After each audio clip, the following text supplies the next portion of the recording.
myself Sunita and welcome to Made Easy Study channel, and today I will teach you class 10th chapter number 4 globalization and the Indian economy।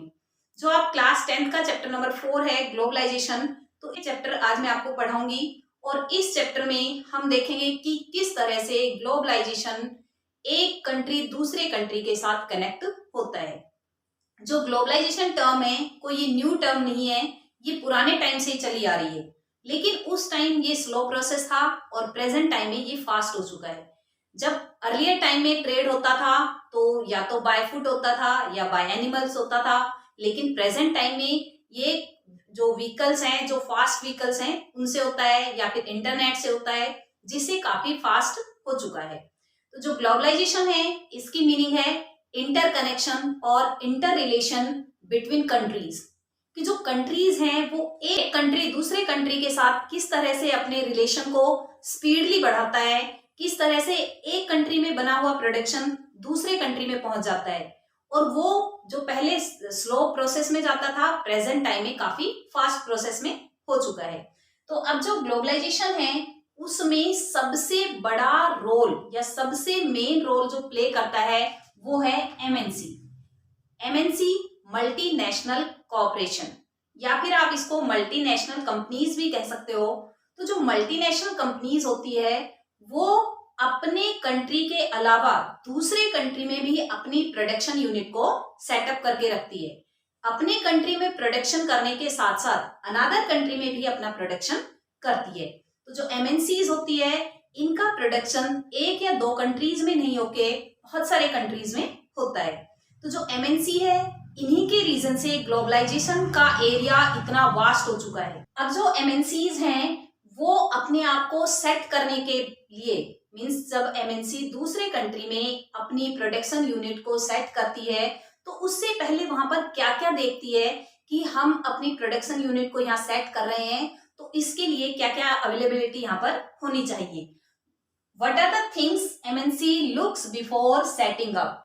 जब MNC अपने आप को वहां set करेगी, अपनी production unit को वहां set करेगी, तो कौन कौन सी चीजें देखेगी। सबसे पहले production unit should be close to their main market. जब एमएनसी अपनी प्रोडक्शन यूनिट को सेट कर रही है तो सबसे पहले देखेगी कि मार्केट में और प्रोडक्शन यूनिट में कितना डिफरेंस है। अगर ज्यादा डिफरेंस है तो जो प्रोडक्शन होगा उसको मार्केट तक ले जाने में प्रॉब्लम क्रिएट होगी। अगर डिफरेंस कम है तो उसमें प्रॉब्लम क्रिएट कम होगी। तो इसलिए एमएनसी सबसे पहले देखेगी कि प्रोडक्शन यूनिट और मार्केट का डिफरेंस कम से कम हो। नेक्स्ट आता है availability of skilled and unskilled labour at low cost. जब एमएनसी अपना वर्क सेटअप करती है, अपनी यूनिट को वहां पर सेट करती है, तो वहां पर जो लेबर्स होते हैं, जो स्किल्ड लेबर होते हैं और अनस्किल्ड लेबर होते हैं, यानी कि जो मैनुअल वर्क करेंगे या फिर मेंटली वर्क करेंगे, तो इस तरह के वर्कर ज्यादा से ज्यादा लो कॉस्ट पर मिले कि जिससे प्रोडक्शन ज्यादा हो और एक्सपेंडिचर कम हो और एमएनसी उससे ज्यादा बेनिफिट उठा सके। पॉइंट नंबर 3 आता है government policies should be in favour. MNC जिस कंट्री में अपना वर्क सेट करने जा रही है, अपनी प्रोडक्शन यूनिट को सेट करने जा रही है, तो वहां पर ये देखेगी कि गवर्नमेंट की जो पॉलिसीज है वो कैसी है। अगर गवर्नमेंट पॉलिसीज स्ट्रिक्ट है तो वहां पर एमएनसी अपना वर्क सेट करना पसंद नहीं करेगी। और ऐसा कंट्री जिसमें गवर्नमेंट लिबरलाइज है, इट मीन्स जो एमएनसी उनके फेवर में वर्क कर रही है, तो एमएनसी अपना वर्क वहां पर सेट करना ज्यादा पसंद करेगी, क्योंकि जब गवर्नमेंट की पॉलिसी ज्यादा अच्छी होगी तो एमएनसी को ज्यादा से ज्यादा बेनिफिट होंगी। नेक्स्ट आता है अवेलेबिलिटी ऑफ रिसोर्सेज। और भी बहुत सारे रिसोर्सेज होते हैं कि जिनकी अवेलेबिलिटी के रीजन से एमएनसी अपना वहां पर वर्क सेट करना पसंद करती है। Next earn more profit. Main purpose जो एमएनसी का होता है ज्यादा से ज्यादा प्रॉफिट करना होता है। तो ये सारे जब रिसोर्सेज उनको वहां पर मिल जाएंगे, ये सारी फैसिलिटी जब एमएनसी को उस एरिया में मिल जाएगी, उस कंट्री में मिल जाएगी जहां पर वो अपनी यूनिट को सेट करने जा रही है, तो ज्यादा से ज्यादा प्रॉफिट उनको मिलेगा। और जो मेन पर्पज या मेन एम या मेन टारगेट जो एमएनसी का होता है वो उनको अगर वहां पर मिल रहा है तो एमएनसी उसी कंट्री में अपनी प्रोडक्शन यूनिट को सेट करना पसंद करेगी जिस कंट्री में उनको ज्यादा बेनिफिट हो रहा है। तो ये पॉइंट्स थे रिलेटेड टू एमएनसी कि एमएनसी अपनी कंपनी को कहाँ सेट करना ज्यादा पसंद करती है। These points are related to the things MNC looks before setting up. Next heading आती है ways to set production unit, कि जो एमएनसी होती है वो जब दूसरे कंट्री में अपनी यूनिट को सेट करने जाती है, अपने प्रोडक्शन को वहां पर जब सेट करने के लिए जाती है, तो सबसे पहले क्या करती है, कोलैबोरेशन। कि एक एमएनसी दूसरे कंट्री में गई, वहां पर लोकल कंपनी को देखा, तो लोकल कंपनी जिसने अपना मार्केट वहां पर सेट कर रखा है उसके साथ एमएनसी ने हाथ मिला लिया। इट मीन्स कोलैबोरेट कर लिया, वर्क अपना उनके साथ स्टार्ट कर लिया। अब जो एमएनसी है उसको जमा जमाया मार्केट मिल गया, जबकि जो लोकल कंपनी है उसको क्या मिला, न्यू टेक्नोलॉजी मिली, न्यू आइडियाज मिले। तो दोनों को बेनिफिट हुआ, उन्होंने आपस में मिलकर कोलैबोरेट कर लिया। दूसरा जो वे है, दूसरा जो तरीका है वो क्या है, बाइंग। कि जो एमएनसी होती है वो लोकल कंपनी को बाय कर लेती है, खरीद लेती है। कि कोलैबोरेशन से एमएनसी को लगा कि मुझे ज्यादा बेनिफिट नहीं हो रहा है, आधा बेनिफिट तो लोकल कंपनी ले रही है, तो दूसरा मेथड यूज करते हैं। दूसरा मेथड कि उसने कंपनी को परचेज कर लिया। अब कंपनी को जब परचेज कर लिया तो कंप्लीट बेनिफिट किसके पास चला गया, एमएनसी के पास। लेकिन जो लोकल कंपनी होती है उसको भी बेनिफिट हुआ कि उसको जो डेली जितना प्रॉफिट हो रहा था उसने बहुत लार्ज प्रॉफिट एक बार में ले लिया और वो अपना अनादर वर्क करने लग गई। तो इससे एमएनसी कंप्लीट जो यूनिट होती है, लोकल यूनिट होती है, उसको परचेज कर लेती है और अपना प्रोडक्शन स्टार्ट करती है। पॉइंट नंबर थर्ड आता है प्लेसिंग ऑर्डर। कि एमएनसी अपनी यूनिट सेट करती है, लोकल जो यूनिट्स होती है, लोकल जो कंपनीज होती है उनको वर्क देती है। किस तरह का वर्क देती है, एक एग्जांपल ले लेते हैं कि जो एमएनसी है उसने शर्ट बनाने का ऑर्डर दिया लोकल कंपनीज को, और एक शर्ट की जो कॉस्ट है वो 100 रुपीज आएगी। लेकिन एमएनसी ने इसमें क्या किया कि हर लोकल यूनिट ने या लोकल कंपनी ने अपने ऑर्डर कंप्लीट करके और एमएनसी को दे दिए। अब एक शर्ट की जो वैल्यू है वो 100 रुपीज है, मीन्स उसके ऊपर जो कॉस्ट लगी है वो 100 रुपीज आई है। एमएनसी क्या करती है, उसके ऊपर अपना लोगो लगा देती है। लोगो लगाने के बाद जो 100 रुपीज की शर्ट थी उसको 1000 रुपीज में कर देती है, ओनली लोगो। और जो कस्टमर होता है वो उस लोगो को देखता है और शर्ट को परचेज कर लेता है। जबकि उस शर्ट को प्रिपेयर किया है लोकल कंपनी ने, जो किसी भी कंट्री की लोकल कंपनी होती है उसी ने प्रिपेयर किया है, लेकिन लोगो किसका है उसके ऊपर, एमएनसी का। तो इस एमएनसी के लोगो के रीजन से वो 100 रुपीज की शर्ट 1000 रुपीज की हो जाती है और कस्टमर उसको हैप्पीली या इजीली परचेज कर लेता है। तो इससे एमएनसी को बहुत एक बड़ा बेनिफिट होता है और इससे एमएनसी ज्यादा से ज्यादा प्रॉफिट अर्न करती है। नेक्स्ट हेडिंग आती है फैक्टर्स दैट हेल्प ग्लोबलाइजेशन। ऐसे फैक्टर्स जो ग्लोबलाइजेशन में हेल्प करते हैं, कौन कौन से फैक्टर हैं वो। Factor number first, transportation. Transport के रीजन से ही एक कंट्री का दूसरे कंट्री के साथ लिंक हो पाता है कि जिससे इजीली ट्रेड हो सके। तो जितना फास्ट ट्रांसपोर्ट होगा उतना ही फास्ट ट्रेड होगा।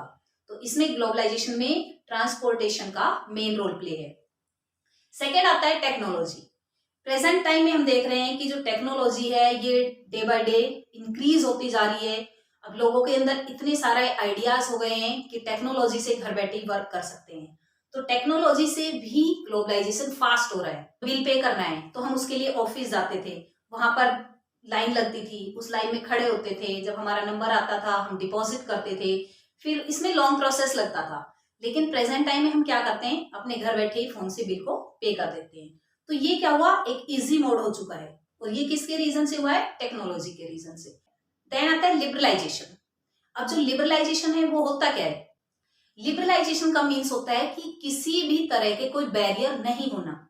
कि जब ट्रेड होता है, कोई भी एक कंट्री की कंपनी दूसरे कंट्री में जाती है, वो अपना वर्क सेटअप करने के लिए जाती है। अगर मान लो वहां पर कोई बैरियर लगा हुआ है तो बैरियर लगने से प्रॉब्लम क्रिएट होगी। अगर मान लो बैरियर नहीं है, कंट्री लिबरलाइज है, तो किसी भी तरह की कोई प्रॉब्लम क्रिएट नहीं होगी। तो लिबरलाइजेशन का मीन्स होता है कि जब किसी भी कंट्री की गवर्नमेंट किसी भी तरह का कोई बैरियर नहीं लगाती है, किसी भी तरह का कोई टैक्स इंपोज नहीं करती है, तो जो एमएनसीज होती है वो अपना वर्क इजीली सेट कर लेती है। तो ये लिबरलाइजेशन के रीजन से भी ग्लोबलाइजेशन काफी वास्ट हुआ है। तो these 3 points include in globalization या factors responsible for globalization. Next आता है कि ट्रेड बैरियर। इसमें जो ट्रेड बैरियर है, इसमें इंडिया की बात करते हैं हम सबसे पहले कि जब इंडिया इंडिपेंडेंट हुआ ड्यूरिंग दैट टाइम 1947 इंडिया ने ट्रेड बैरियर इंपोज कर दिया। अब जो ट्रेड बैरियर था वो इंपोज करने का रीजन क्या था?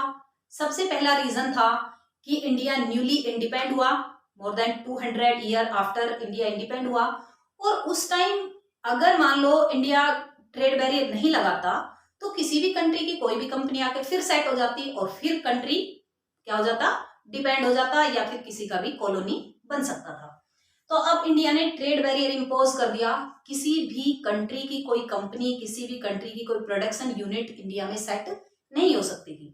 अगर उनको सेट होना है तो उसके लिए टैक्स पे करना पड़ेगा, और टैक्स पे करने के लिए जब मान लो कोई भी फैक्ट्री, कोई भी कंपनी जब टैक्स पे करेगी तो उनका बेनिफिट कम हो जाता है, तो वो टैक्स पे करना पसंद नहीं करेगी, अपनी प्रोडक्शन यूनिट को वहां सेट करना पसंद नहीं करेगी। इंडिया ने जब ट्रेड बैरियर इंपोज किया तो फर्स्ट रीजन ये रहा कि अनदर कंपनी को यहाँ पर नहीं आए। सेकेंड रीजन क्या था कि जो इंडिया की लोकल कंपनीज हैं, लोकल यूनिट्स हैं, वो अपना प्रोडक्शन अपने कंट्री में सेल कर सके और अपने कंट्री में अपनी जगह बना सके। तो इसके लिए भी इंडिया ने ट्रेड बैरियर को इंपोज किया। लेकिन ड्यूरिंग 1991 जिस time PV Narasimha Rao ji India के प्राइम मिनिस्टर थे, तो उन्होंने एलपीजी एक न्यू टर्म लाए, लिबरलाइजेशन, प्राइवेटाइजेशन एंड ग्लोबलाइजेशन। तो जो एलपीजी थी 1991 में, उस टाइम कंट्री को लिबरलाइज कर दिया। लिबरलाइज करने का मीन्स क्या है कि कंट्री पर जो ट्रेड बैरियर लगाया हुआ था कि दूसरे कंट्री की कोई भी एमएनसी इंडिया में आएगी तो टैक्स पे करेगी, तो ट्रेड बैरियर था उस बैरियर को हटा दिया। अब इजीली अनदर कंट्री की जो कंपनीज थी, अनदर कंट्री की जो प्रोडक्शन यूनिट थी, वो इंडिया में आ सकती थी और अपना प्रोडक्शन कर सकती थी। इससे कंट्री में ज्यादा से ज्यादा प्रोडक्शन होना स्टार्ट हुआ, और जो इंडिया की लोकल कंपनीज थी वो एलिजिबल हो चुकी थी कंपटीशन के, कि वो एमएनसी के साथ कंपटीशन कर सकती थी। और इंडिया की भी बहुत सारी कंपनीज थी जो अपने आप को इस तरह डोमिनेंट बना चुकी थी कि वो भी एमएनसी बन सकती थी, वो भी दूसरे कंट्री में जाके अपना प्रोडक्शन कर सकती थी। इसलिए इंडिया की जो गवर्नमेंट थी उसने कंट्री को लिबरलाइज करने का सोच लिया। तो ड्यूरिंग दैट टाइम मीन्स 1991 में इंडिया को लिबरलाइज कर दिया गया, और इंडिया ने जो ट्रेड बैरियर लगाया हुआ था उसको रिमूव कर दिया गया। तो ट्रेड बैरियर क्या होता है कि जब टैक्स इंपोज कर दिया जाता है तो उसको ट्रेड बैरियर बोलते हैं, और जब टैक्स को रिमूव कर दिया जाता है तो उसको लिबरलाइजेशन बोलते हैं। तो 1991 में पीवी नरसिम्हा राव जी ने कंट्री को लिबरलाइज कर दिया और ट्रेड बैरियर को रिमूव कर दिया। नेक्स्ट टॉपिक आता है regarding WTO, World Trade Organization. तो वर्ल्ड में ट्रेड को ऑर्गेनाइज करने के लिए कि एक कंट्री का दूसरी कंट्री के साथ जो ट्रेड होता है उसको स्मूथ चलाने के लिए एक ऑर्गेनाइजेशन बनाया गया है, और उस ऑर्गेनाइजेशन का नाम है वर्ल्ड ट्रेड ऑर्गेनाइजेशन। तो जो वर्ल्ड ट्रेड ऑर्गेनाइजेशन है इसको किस टाइम बनाना स्टार्ट किया था? 15 अप्रैल 1994 को 123 नेशंस ने इसके ऊपर सिग्नेचर किए और इन्फोर्स कर दिया गया 1 जनवरी 1995 में। 1 जनवरी 1995 से डब्ल्यूटीओ ने वर्क करना स्टार्ट कर दिया। इससे पहले जो ट्रेड के लिए एक ऑर्गेनाइजेशन था उसका नाम था GATT, the General Agreement on Tariff and Trade, जो 1948 से वर्क कर रहा था। बट जब 1995 में डब्ल्यूटीओ की स्टेब्लिशमेंट हो गई तो गैट को इसमें डिसॉल्व कर दिया गया, और प्रेजेंट टाइम में जो वर्क कर रहा है वो डब्ल्यूटीओ है। तो गैट का डिसॉल्व हो चुका था 1995 में। डब्ल्यूटीओ में जो टोटल कंट्रीज प्रेजेंट टाइम में वर्क कर रहे हैं वो 164 कंट्रीज हैं जो उसके मेंबर कंट्रीज हैं। तो डब्ल्यूटीओ का मेन वर्क है कि जो भी कंट्रीज बैरियर लगाते हैं उन बैरियर को रिमूव करवाना और स्मूथली कंट्रीज का ट्रेड करवाना, कि जो ग्लोबलाइजेशन है उसमें किसी भी तरह की कोई अनफेयर प्रैक्टिस ना हो। लेकिन अगर हम इसकी डिसएडवांटेज देखते हैं तो इसमें कहीं ना कहीं अनफेयर प्रैक्टिस होती है। तो डब्ल्यूटीओ है वो प्रॉमिस करता है, प्रैक्टिसेस करता है कि किस तरह से प्रॉमिस करता है, कैसे ये वर्क करता है। तो प्रॉमिस क्या करता है कि जो डेवलपिंग कंट्री है इनके ऊपर जो बैरियर्स लगे हुए हैं उन बैरियर को रिमूव करवा के स्मूथली ट्रेड करवाना। लेकिन साथ में जो डेवलप्ड कंट्री है उन्होंने जो रिस्ट्रिक्शन लगाई है कि डेवलपिंग कंट्री अपने प्रोडक्शन को डेवलप कंट्री में सेंड नहीं कर सकते, वहां पर सेल नहीं कर सकते। तो इसके लिए किसी भी तरह के एक्शन डब्ल्यूटीओ नहीं लेता। तो ये क्या है, एक तरह की डिसएडवांटेज है कि प्रॉमिस कैसे करता है और प्रैक्टिस में डिफरेंट तरीके से है। प्रॉमिस में तो फेयर प्रैक्टिस की कहता है, जबकि प्रैक्टिस में अनफेयर वर्क करता है कि जो डेवलपिंग कंट्री है उनके साथ डिफरेंट टाइप का बिहेव होगा और डेवलप्ड कंट्री के साथ डिफरेंट होगा। कि जो डेवलपिंग कंट्री है उनके तो जो जितने भी बैरियर्स होते हैं उनको रिमूव करवा देते हैं, और जब जो डेवलप्ड कंट्री है उनके ऊपर जो भी किसी भी तरह के ट्रेड बैरियर होते हैं कि जो डेवलपिंग कंट्री उन्होंने जो प्रोडक्शन किया वो डेवलप्ड कंट्री में अपने प्रोडक्शन को लेके गए, तो वहां पर उनको ट्रेड बैरियर मिला कि आप अपने सामान को यहाँ सेल नहीं कर सकते।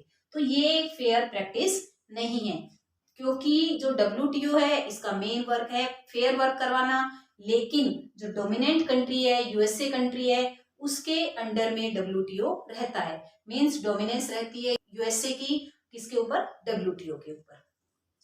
नेक्स्ट हेडिंग आती है impact of globalisation in India. India के ऊपर जो पॉजिटिव इम्पैक्ट है और जो नेगेटिव इम्पैक्ट है वो ग्लोबलाइजेशन के कैसे रहे। जो पॉजिटिव इम्पैक्ट है हम उसको एडवांटेज भी बोल सकते हैं, तो इसमें ये क्वेश्चन आपका पॉजिटिव इम्पैक्ट भी आ सकता है या फिर एडवांटेजेस भी आ सकता है, तो आप दोनों का आंसर सेम लिखेंगे। पॉइंट नंबर फर्स्ट है new jobs have been created due to globalization. India में बहुत सारी जॉब्स क्रिएट हुई है। रीजन जो एमएनसीज है, एमएनसीज के सेटअप होने के रीजन से जॉब क्रिएट हुई है, लोगों को वर्क मिला है। नेक्स्ट आता है गेन न्यू टेक्नोलॉजी। जैसे ही एमएनसी यहाँ पर सेटअप हुई है, एमएनसीज की यूनिट यहाँ पर आई है, तो ज्यादा से ज्यादा टेक्नोलॉजी भी आई है, क्योंकि अनदर कंट्री की जो टेक्नोलॉजी है वो इंडिया में आई और जिससे इंडियन पीपल को भी उसके बारे में नॉलेज मिली। नेक्स्ट आता है ग्रेटर चॉइस टू कंज्यूमर्स। जो कंज्यूमर्स हैं, जो यूजर हैं, जो उपभोक्ता हैं, उनके सामने चॉइसेस बहुत सारी हो गई है।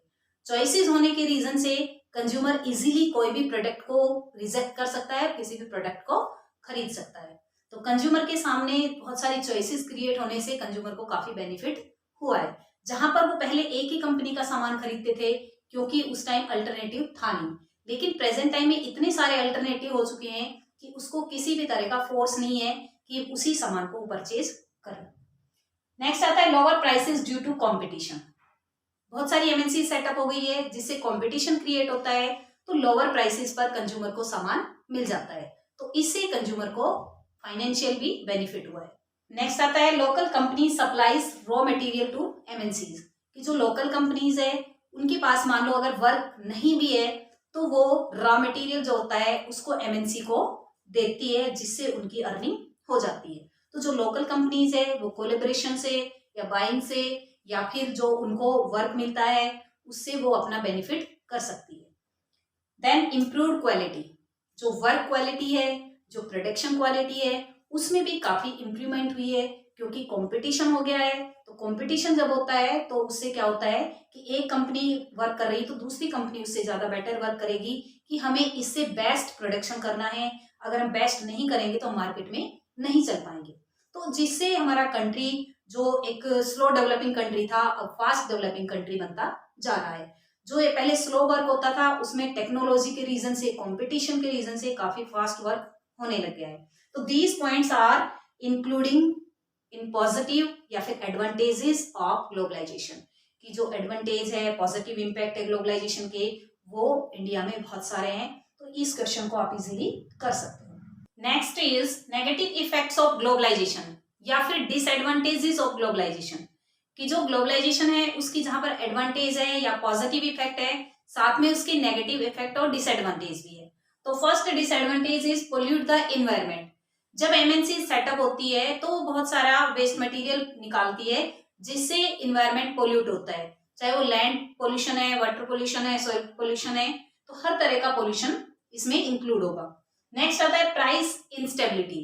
कि जब एमएनसी सेटअप हो जाती है, ग्लोबलाइजेशन होता है, एमएनसीज आती है, तो एमएनसीज आने से प्रोडक्शन ज्यादा होता है और प्रोडक्शन ज्यादा होने के रीजन से जो प्राइसेस होते हैं उनमें इंस्टेबिलिटी होती है, कोई भी प्राइस स्टेबल नहीं होता कि इस जो थिंग्स है, कोई भी गुड्स है, कि इस गुड्स का प्राइस ये होगा। एक शॉपकीपर डिफरेंट देगा, दूसरा शॉपकीपर डिफरेंट रखेगा। तो इससे क्या होता है कि जो कस्टमर होते हैं, जो कंज्यूमर्स होते हैं, उनके मन में फियर होता है कि कहीं हम कॉस्टली तो परचेज नहीं कर रहे, कहीं दूसरा शॉपकीपर तो सही रेट में नहीं दे रहा है। तो इस तरह से प्राइस इंस्टेबिलिटी होती है। नेक्स्ट आता है leads to the loss the farmer if the expensive seed from MNCs fail their crops. कि जब एमएनसी से कोई भी फार्मर सीड्स परचेज करता है और वो हाई रेट में होते हैं, अब फार्मर क्या करेगा, उन सीड्स को परचेज कर लेगा, किसी भी तरह का लोन लेके या किसी भी तरह से किसी से पैसे उधार लेके वो परचेज कर लेता है। अब वो उन सीड्स को ग्रो करता है तो कई बार क्रॉप फेल हो जाती है, और क्रॉप फेल होने के रीजन से उस फार्मर के ऊपर एक तरह का डेब्ट ट्रैप या फिर कर्जा चढ़ जाता है और वो फार्मर काफी डिमोरलाइज हो जाता है। तो ये भी एक डिसएडवांटेज है फार्मर्स के लिए। नेक्स्ट आता है fears of loss of livelihood for the small retailers. कि जो छोटे छोटे शॉपकीपर्स हैं, रिटेलर्स हैं, उनके लिए उनका जो जीवन यापन है, वो अपना सर्वाइवल करते हैं, जो उसी वर्क के ऊपर डिपेंड है, तो उनके लिए भी काफी फियर होता है कि वो अपने सर्वाइवल को, अपने जो जीवन यापन की जो उनके वर्क है, वो गुम ना हो जाए। Fear of the erosion of Indian culture by foreign influence. कि एमएनसी सेटअप होती है तो उस मल्टीनेशनल कंपनीज के को देखकर जो हमारे यूथ है वो अट्रैक्ट होते हैं, उन्हीं की चीजों को ज्यादा यूज करते हैं, जिससे हमारी इंडियन कल्चर काफी डाउन और डिग्रेड होती जा रही है। तो उसमें हम देखते हैं कि प्रेजेंट टाइम में कोई भी यंग पर्सन धोती और कुर्ता नहीं डालता, जो कि हमारे इंडियन कल्चर का है। तो इससे हमारी इंडियन कल्चर काफी लॉस हो रही है। तो these points are including negative effect या फिर डिसएडवांटेजेस ऑफ ग्लोबलाइजेशन। तो आपका ये जो क्वेश्चन बनता है, what is the meaning of globalization, और एक्सप्लेन अबाउट नेगेटिव और पॉजिटिव इफेक्ट, या फिर ओनली नेगेटिव पॉजिटिव इफेक्ट, या फिर ओनली पॉजिटिव इफेक्ट अलग से और नेगेटिव इफेक्ट अलग से आते हैं। तो आप इस क्वेश्चन को इजीली कर सकते हो। नेक्स्ट आता है SEZ says special economic zone.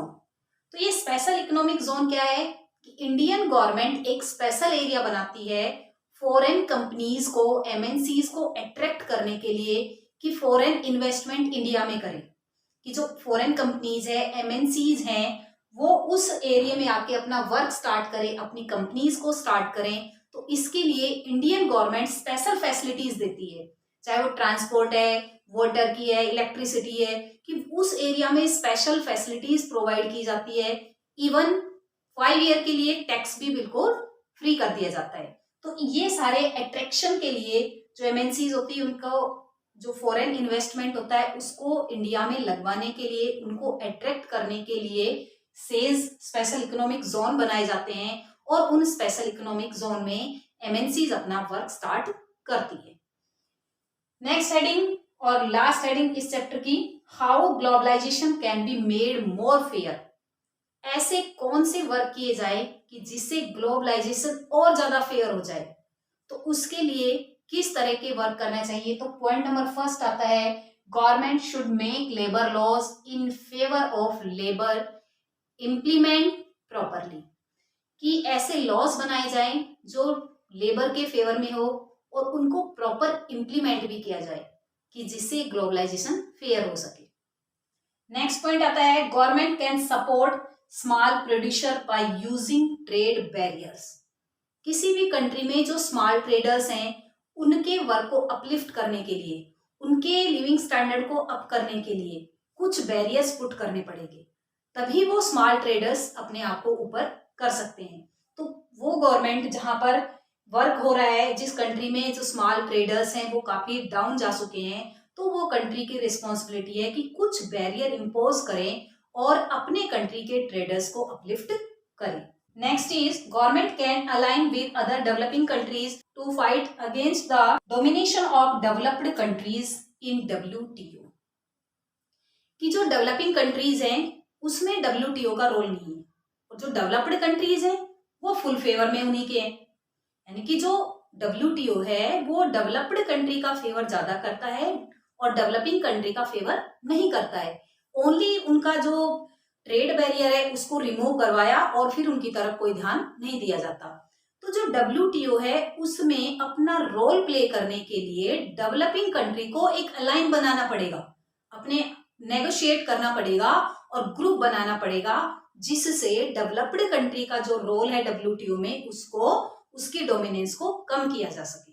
तो ये पॉइंट्स हैं कि जिससे ग्लोबलाइजेशन को ज्यादा फेयर बनाया जा सकता है। इसके लिए डेवलपिंग कंट्री को इकट्ठा होना पड़ेगा और तभी वो अपना वर्क कर सकते हैं। तो स्टूडेंट्स, आज हमने पढ़ा रिगार्डिंग ग्लोबलाइजेशन। आई होप आपको अच्छे से क्लियर हो गया होगा कि ग्लोबलाइजेशन होता क्या है, WTO क्या है, एडवांटेज डिसएडवांटेज, सेज, किस तरह से फेयर ग्लोबलाइजेशन कर सकते हैं। तो इस चैप्टर में कंप्लीटली मैंने आपको एक्सप्लेन कर दिया है। फिर भी अगर आपको कोई डाउट्स लगता है तो आप कमेंट सेक्शन में लिख सकते हो। वीडियो को लाइक, शेयर, कमेंट और चैनल को सब्सक्राइब जरूर कर लिया करो, क्योंकि जिससे कोई भी वीडियो बने तो उसका नोटिफिकेशन आपके पास आ जाए और आपका जो एक लाइक होता है वो हर यूट्यूबर को एक मोटिवेशन देता है। क्योंकि जितने भी यूट्यूबर्स आपको पढ़ाते हैं आपसे किसी तरह की कोई फीस नहीं लेते हैं, फिर भी आपका एक लाइक उनको इतना मोटिवेट करता है कि वो आगे वीडियो बनाने के लिए बढ़ते हैं। तो मिलते हैं नेक्स्ट वीडियो में, तब तक के लिए ओके बाय, टेक केयर।